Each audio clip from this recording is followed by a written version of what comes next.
Dormir enquanto os ventos sopram. Alguns anos atrás, um fazendeiro possuía terras ao longo do litoral do Atlântico. Ele constantemente anunciava estar precisando de empregados. A maioria das pessoas estavam pouco dispostas a trabalhar em fazendas ao longo do Atlântico. Temiam as horrorosas tempestades que varriam aquela região, fazendo estragos nas construções e nas plantações. Procurando por novos empregados, o homem recebeu muitas recusas. Finalmente, um homem de baixa estatura, magro, meia-idade, se aproximou do fazendeiro. "Você é um bom lavrador?" perguntou o fazendeiro. "Bem, senhor, eu posso dormir enquanto os ventos sopram", respondeu o pequeno homem. Embora confuso com a resposta, o fazendeiro, desesperado por ajuda, o empregou. O pequeno homem trabalhou bem ao redor da fazenda, mantendo-se ocupado do alvorecer até o anoitecer, e o fazendeiro estava satisfeito com o trabalho dele. Então, uma noite, o vento uivou ruidosamente. O fazendeiro pulou da cama, agarrou um lampião e correu até o alojamento dos empregados. Sacudiu o pequeno homem e gritou: "Levante! Levante, uma tempestade está chegando! Amarre as coisas antes que sejam arrastadas!"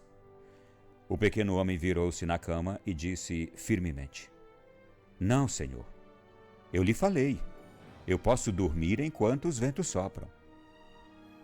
Enfurecido pela resposta, o fazendeiro estava tentando despedi-lo imediatamente. Mas, em vez disso, ele se apressou a sair e preparar o terreno para a tempestade. Do empregado, trataria depois, foi o que pensou.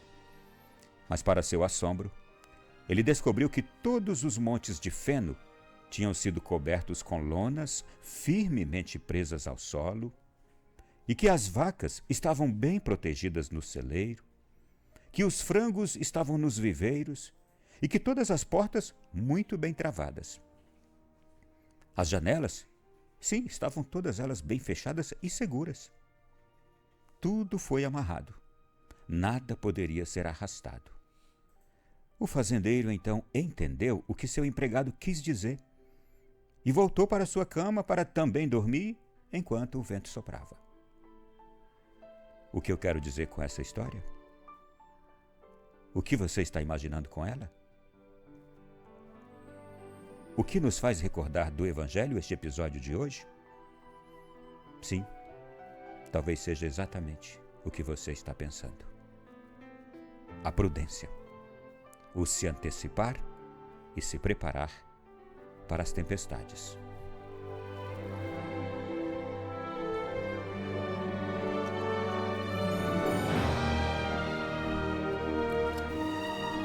Meu irmão, minha irmã, você está preparado para as tempestades? Você está preparado para o mau tempo? Para uma mentira que poderá assolar seu casamento? Você está preparado para uma oferta de droga ao seu filho? Você está preparado para encontrar seu filho usando drogas? A sua filha engravidar? Você está preparado para descobrir algo inesperado e que poderá ser destruidor? Como se preparar para isto? Ninguém está preparado. O que nós podemos é nos antecipar. Como fez aqui este empregado contratado do fazendeiro. Meu irmão, ninguém está preparado para uma enchente. Ninguém está preparado para um deslizamento, para um tsunami. O que a gente tem que fazer? Se antecipar, meu irmão, se antecipar, minha irmã. Nós não conseguiremos ir contra uma força imensamente superior, destruidora. O que nós podemos fazer é nos antecipar para que ela não nos pegue. O Evangelho fala das virgens prudentes e imprudentes. O que aconteceu com as virgens imprudentes? Coitadas, desculpa, se lascaram. Porque elas não se prepararam, elas não ouviram o Senhor.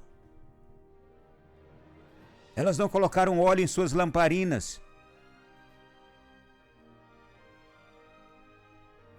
A gente não consegue se livrar de um mar revolto.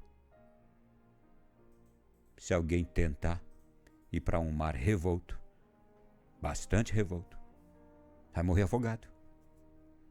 O que eu vou fazer? Eu me antecipo, eu não vou. Se eu percebo, eu não vou. Eu me antecipo.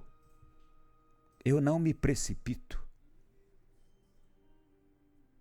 Temos sido pessoas que têm lidado com o precipício porque a gente não tem se antecipado. Isto é, nós não temos feito o dever de casa. Nós não temos feito o que era para fazer. Gente, que lindo, que lindo. Você imagine a emoção do fazendeiro. Ele saiu odiando o empregado dele de dentro lá do lugar onde o empregado dele estava dormindo, quando ele viu que a tempestade estava chegando. E então ele foi, tentou acordar, chacoalhar o empregado, e quando ele chega, ele é surpreendido porque o empregado diz: não, eu falei para o senhor que quando os ventos fortes chegassem, eu ficaria dormindo. E por que eu ficaria dormindo? Por que eu ficaria sossegado? Quando é que a gente vai ficar sossegado, gente? Diante de maus acontecimentos, de um mau tempo, diante de coisas ruins que estão acontecendo do lado de fora da nossa casa. Levanta! Uma tempestade está chegando, corra! Amarre as coisas antes que a tempestade leve e arraste tudo. O homem não fez nada. Se virou do outro lado da cama e disse: não, senhor, eu falei para o senhor que eu ia dormir enquanto os ventos estivessem soprando. Meu irmão, o fazendeiro teve vontade de bater nele ali. Eu só não mando embora esse traste agora porque eu preciso correr para salvar as coisas. Mas qual foi a emoção do fazendeiro? Qual foi a alegria do fazendeiro? Quando ele vai verificar cada setor da sua fazenda, os montes de feno cobertos com lonas, tudo bem preso no solo, as vacas bem protegidas no celeiro, os frangos nos viveiros, as portas fechadas, travadas, janelas fechadas e seguras, tudo bem amarrado, nada seria arrastado porque aquele homenzinho, sossegado, dormindo, que achou foi ruim de ser acordado pelo patrão, tinha feito bem o seu trabalho. Ele imaginou que viria o mau tempo, ele imaginou as enchentes, os ventos, que tudo poderia ser arrastado. O que ele fez? Ele trabalhou antecipadamente para garantir que nada daquilo seria levado, destruído, arrastado, devastado. Vamos trazer isso para a nossa vida, meu irmão e minha irmã, para que a minha casa não seja devastada, arrastada, levada, os meus filhos, o meu marido, a minha esposa, eu mesmo, para que eu não seja arrastado, levado, devastado pelo mundo, pelo pecado, pelos vícios. O que eu tenho que fazer? Eu tenho que me amarrar. Eu tenho que travar portas e janelas da minha alma. Eu tenho que garantir tudo, me fixar no solo que é Deus. Me dobrar, me proteger, me recolher diante de Deus, me prostrar diante de Deus, me agarrar a Deus, me prender a Ele, para que eu não seja levado, eu não seja devastado. Estou falando de mim, estou falando da minha casa, estou falando dos meus filhos, estou falando da minha mulher, estou pensando no meu marido, você que é mulher.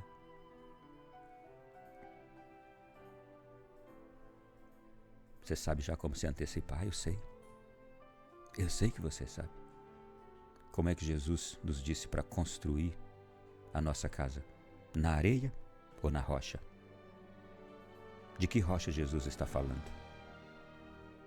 Quando vier a tempestade, lembra também dessa passagem no Evangelho? Quando vier a tempestade, a sua casa, o seu filhinho, a sua filhinha linda, como serão encontrados? Você deu só o balé? Você deu só a escolinha de línguas, de futebol? Ou você deu Jesus para o seu filhinho, para a sua filhinha? O que você deu para o seu filhinho, para a sua filhinha, para quando aquele namorado sem Deus conquistasse o coraçãozinho dela e quisesse levá-la para a cama? O que você deu para o seu filhinho para que ele não se torne um homem cafajeste e saia por aí acabando com a ingenuidade, a pureza das mulheres? O que você está dando para os seus filhinhos? Agora deixa eu falar de mim e de você. Do que você está se alimentando? Para que você não se torne o problema da sua casa. Qual é a rocha em que você está subindo? Para que você não seja a pessoa arrastada. Não adianta a gente ficar falando aqui de terceira pessoa. Nós temos que falar agora de nós. E você, meu irmão? E você, minha irmã? Você está sustentado sobre a rocha ou sobre a areia? Você. Sim, você, que me escuta agora pela Rádio Canção Nova, no Brasil ou em outro lugar. Lembre desse homenzinho aqui. Gente, nós sabemos o que pode vir a devastar a nossa vida, arrastar a gente para a morte. Nós sabemos o que pode inundar a nossa fé, inundar a nossa moral, inundar os nossos valores, arrasar com o que de mais precioso nós aprendemos, que é amar a Deus. Quanta gente por aí que aprendeu em casa a amar a Deus, mas viu a sua fé ser arrasada, e hoje você, ou alguém que você conhece, é uma pessoa completamente distante de Deus, que faz propaganda contra a fé, contra Deus, que leva uma vida completamente devassa. Pense nesse homenzinho aqui. Hoje, agora, não chegou ainda a tempestade. Nesta tarde de quarta-feira, 22 de janeiro de 2025, a tempestade não chegou ainda, graças a Deus. Nem na sua casa, nem na vida do seu filho ou da sua filha, nem no seu casamento, nem na sua vida particular. Não vieram ainda os ventos uivosos, revoltos, as enchentes, as inundações, os tsunamis não chegaram ainda, graças a Deus. Mas se eles chegarem, como é que vão encontrar você, sua casa, seu casamento, seus filhos, seus pais? Comece a amarrar as coisas, prendê-las, fixá-las, fechar portas e janelas para o mal, como fez aquele homenzinho, e aí vá dormir em paz. Fique sossegado. A devassidão vem,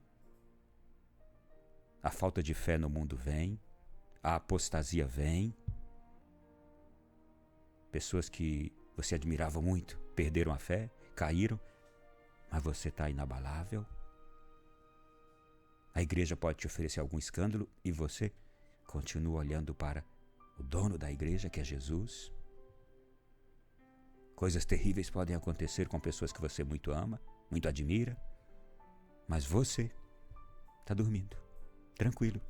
O sono dos justos, o sono dos fiéis, o sono daqueles que são protegidos pela graça de Deus. Aquele homenzinho estava protegido pela graça de Deus. Quem faz bem o seu trabalho não perde o sossego. Ai, meu Deus, dá-me a graça de fazer bem o meu trabalho, te amar, te adorar, te levar aos outros, ensinar aos outros sobre ti, te testemunhar e dormir em paz. Dormir em paz aqui nessa vida e dormir em paz também o sono da eternidade no dia que eu partir. Que eu morra bem. O que a gente pede na oração da Ave Maria? Uma boa morte. Agora e na hora de nossa morte, amém. Saber que estamos morrendo felizes, abençoados, acompanhados por Deus, por Nossa Senhora. Gente, não há alegria maior, não há felicidade maior, não há gozo na alma melhor do que morrer bem, sem peso na consciência. Peça graça ao Senhor de dormir o sono físico aqui dessa terra bem, sem estar preocupado com nada, e de dormir o sono final, eterno, também bem. Porque você fez tudo que Jesus te pediu. O seu patrão te pediu, como esse patrão da história aqui de hoje. Esse empregado foi tão fiel que o patrão nem deu detalhes, mas ele entendeu o que ele precisaria fazer para ser fiel ao seu patrão. É como Jesus. Você sabe o que tem que fazer para agradar a Jesus. Não espere que ele fique falando todo dia para você, cobrando você todo dia. Isso é coisa de mau empregado. O mau empregado é aquele que todo dia o patrão tem que estar cobrando ele, tem que estar falando para ele o que ele tem que fazer. Ou raça de gente ruim é o empregado ruim. Todo dia você tem que estar falando para ele o que ele tem que fazer, os deveres, os horários, tudo certinho. O patrão não tem nem sossego. Dê sossego para Jesus. Dê sossego para o seu patrão, Deus.